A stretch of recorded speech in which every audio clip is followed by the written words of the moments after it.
Hello, welcome to cook with man. இந்த வீடியோவில் பார்க்க போகிறது ரொம்பவே ஈஸியாக எப்படி சிக்கன் பிரியாணி செய்கிறது அப்படின்னு பார்க்கலாம். அதுக்கு முன்னாடி சேனலுக்கு சப்ஸ்கிரைப் பண்ணாதவங்க மறக்காமல் சப்ஸ்கிரைப் பண்ணிக்கோங்க. கூடவே அந்த பெல் ஐக்கானும் கிளிக் பண்ணிக்கோங்க.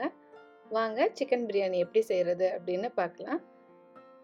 சிக்கன் பிரியாணி செய்கிறதுக்கு நான் 1 கிலோ 200 கிராம் உள்ள சிக்கன் எடுத்திருக்கேன். முழு சிக்கன் பெரிய பெரிய பீசஸாக கட் பண்ணி எடுத்திருக்கேன். இந்த சிக்கனை நம்ம நல்லா அலசி எடுத்துக்கணும்.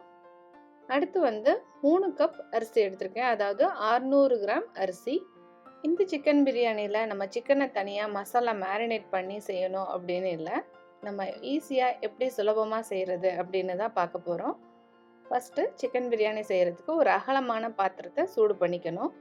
பாத்திரம் சூடானதும் 50 ml அளவுக்கு நல்லெண்ணெய் சேர்த்துருக்கேன். நீங்கள் விருப்பமான எந்த எண்ணெய் வேணாலும் சேர்த்துக்கலாம். அடுத்து 2 துண்டு பட்டை, 2 கிராம்பு, 2 ஏலக்காய், 2 பிரிஞ்சி இலை, 1 டீஸ்பூன் சோம்பு, 1 காய்ந்த லெமன், இது எல்லாமே சேர்த்துட்டு எண்ணெயில் இந்த ஃப்ளேவர் இறங்குற வரைக்கும் லைட்டாக வறுத்து மட்டும் விட்டுட்டா போதும்.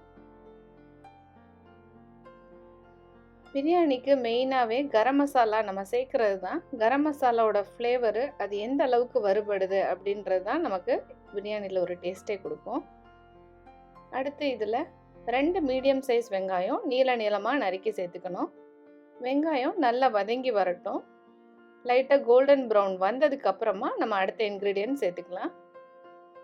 வெங்காயம் நல்லா வதங்கிடுச்சு. இப்போ இதில் 2 டீஸ்பூன் அளவுக்கு இஞ்சி பூண்டு விழுது சேர்த்துக்கணும். இஞ்சி பூண்டு விழுது சேர்த்துட்டு இஞ்சி பூண்டோட பச்சை வாசனை மாறுற வரைக்கும் எண்ணெயிலே நல்லா வதக்கி விட்டுக்கணும். அடுத்து இதில் நம்ம கீறி வச்சுருக்க 2 பச்சை மிளகாய் சேர்த்துக்கணும்.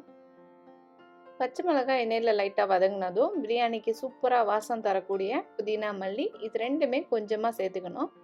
பிரியாணியில் கண்டிப்பாக புதினா மல்லி சேர்க்கணும். அதுதான் நல்ல ஒரு ஃப்ளேவர் கொடுக்கும். அது கரெக்டான ஸ்டேஜில் எண்ணெயில் வதக்கும் போது தான் ஒரு நல்ல லுக்கும் இருக்கும். அடுத்து இதில் 2 மீடியம் சைஸ் தக்காளி நறுக்குனது சேர்த்துக்கணும். தக்காளி சேர்த்துட்டு தக்காளி எண்ணெயிலே நல்லா மசிஞ்சு வரணும். இப்போது இது கூடவே நம்ம மசாலாவும் சேர்த்துட்டு தக்காளியோடையே வதக்கி விட்டுக்கலாம். 2 டீஸ்பூன் தனியாத்தூள், அரை டீஸ்பூன் சீரகத்தூள், 1/4 டீஸ்பூன் கரம் மசாலா தூள், 1/4 டீஸ்பூன் மஞ்சள் தூள், 1 டீஸ்பூன் மிளகாய்த்தூள். காரத்தோட அளவை பொறுத்து மிளகாய்த்தூளோட அளவை நீங்கள் அட்ஜஸ்ட் பண்ணிக்கிறங்க. இது எல்லாமே சேர்த்துட்டு எண்ணெயிலே நல்லா வதங்கி வரட்டும். தக்காளி எண்ணெயிலே நல்லா மசிஞ்சு வரட்டும். மசாலா எல்லாமே எண்ணெயில் லைட்டாக வதங்கினதுக்கப்புறம் நம்ம க்ளீன் பண்ணி வச்சுருக்க கறியை இதில் சேர்த்துக்கணும். கறியை சேர்த்துட்டு கறிக்கு தேவையான அளவு உப்பு சேர்த்துட்டு நல்லா வதக்கி விட்டுக்கணும். இந்த மாதிரி கறியில் மசாலா எல்லா பக்கமும் நல்லா படுற மாதிரி மிக்ஸ் பண்ணி விட்டுட்டு இதை மூடி போட்டு ஒரு 5 நிமிஷம் மீடியம் ஃப்ளேம்லேயே வேக வச்சு எடுக்கணும். ஒரு 5 மினிட்ஸ்க்கு அப்புறமா கறி பாதி வெந்திருக்கு. இப்போ இதை நல்லா மிக்ஸ் பண்ணி விட்டுட்டு 2 டேபிள் ஸ்பூன் தயிர் சேர்த்துக்கணும். தயிர் சேர்த்துட்டு இதை நல்லா மிக்ஸ் பண்ணி விட்டுட்டு மூடி போட்டு கறி நல்லா முழுசாக வெந்து வர்ற வரைக்கும் நல்லா வேக விடணும். இப்போ சிக்கன்லேருந்து தண்ணி தனியாக பிரிஞ்சு வேகும். நம்ம தண்ணி எதுவுமே தனியாக சேர்க்க வேண்டியதில்லை. இந்த மாதிரி சிக்கன் பிரியாணி செய்யும்போது சிக்கனை தனியாக எண்ணெயிலே வதக்கி எடுத்துட்டு அதுக்கப்புறமா தயிர் சேர்த்து வேக விட்டோம் அப்படின்னா பிரியாணிலேருந்து கறி ஈஸியாக பிஞ்சு வந்துடாது. நம்ம கிளறும் போதே சிக்கன் பிரியாணியில் கறி தனியாக பிரிஞ்சிரும். அந்த மாதிரி இல்லாமல் நம்ம சர்வ் பண்ணும்போது முழு பீசஸாக நல்லாயிருக்கும். ஸோ அதுக்காக சிக்கன் வதக்கும் போது எண்ணெயில் ஃபஸ்ட்டு வதக்கிட்டு அதுக்கப்புறமா கொஞ்சம் தயிர் சேர்த்து வதக்கிக்கணும். ஒரு 15 நிமிஷம் சிக்கனையே நல்லா இந்த மாதிரி மீடியம் ஃப்ளேமில் வச்சுட்டு நல்லா வேக வச்சு எடுத்துக்கிட்டேன். இப்போ இதில் நம்ம பிரியாணிக்கு தேவையான அளவு தண்ணி சேர்த்துக்கணும். இப்போ இந்த சிக்கனை பார்க்கும்போதே உங்களுக்கு தெரியும் நல்ல எண்ணெய் தனியாக பிரிஞ்சு வந்திருக்கு. இதில் 3 கப் அரிசிக்கு நான் 6 கப் தண்ணி சேர்த்துக்கிறேன்.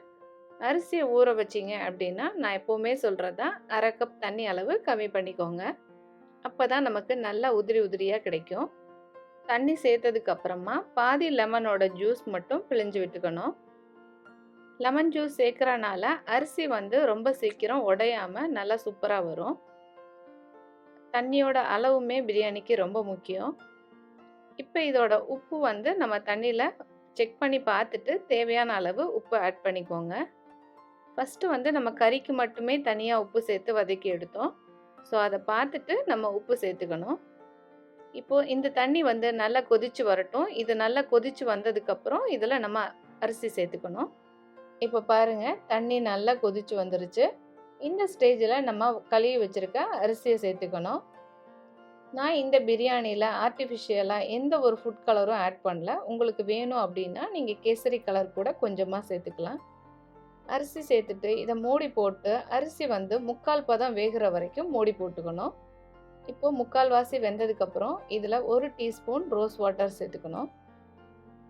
கொஞ்சமாக ஜாஃப்ரான் தூவிக்கிறேன். இது ஆப்ஷனல் தான், உங்களுக்கு விருப்பப்பட்டால் சேர்த்துக்கோங்க.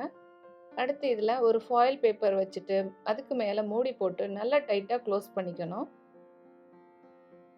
இப்போ அடுப்பை வந்து நல்லா ஸ்லோ ஃப்ளேம் பண்ணிவிட்டு ஒரு 10 நிமிஷம் நம்ம தம்லேயே வச்சிடலாம்.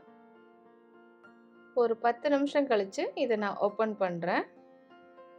தம் கரெக்டாக இருக்குது அப்படின்னா இந்த அரிசியெல்லாம் வெந்துட்டு மேலே மேலே நிற்கிது பார்த்தீங்களா, இதுதான் கரெக்டாக வெந்திருக்குன்னு அர்த்தம். அரிசியுமே உடையாமல் உதிரி உதிரியாக வந்திருக்கு. இந்த பிரியாணி வந்து நம்ம ஆர்டிஃபிஷியல் கலர் எதுவுமே சேர்க்கலை, ஆனால் டேஸ்ட்டு ரொம்ப சூப்பராக இருக்கும். அவ்வளோதான், சூப்பராக சிக்கன் பிரியாணி ஈஸியாக ரெடி ஆகிடுச்சு. இப்போ இதில் 2 டேபிள் ஸ்பூன் நெய் சேர்த்துட்டு ஒரு சர்விங் பிளேட்டுக்கு மாற்றிக்கிறேன். பாருங்கள் ரைஸ் எவ்வளோ சூப்பராக உதிரி உதிரியாக இருக்குன்னு, அரிசியுமே உடையாமல் வெந்து வந்திருக்கு. இந்த ரெசிபி உங்கள் எல்லாருக்கும் பிடிச்சிருக்கோன்னு நினைக்கிறேன். இந்த ரெசிபி பிடிச்சா லைக் பண்ணுங்கள், ஷேர் பண்ணுங்கள், மறக்காமல் சேனலுக்கு சப்ஸ்கிரைப் பண்ணுங்கள். தேங்க்யூ.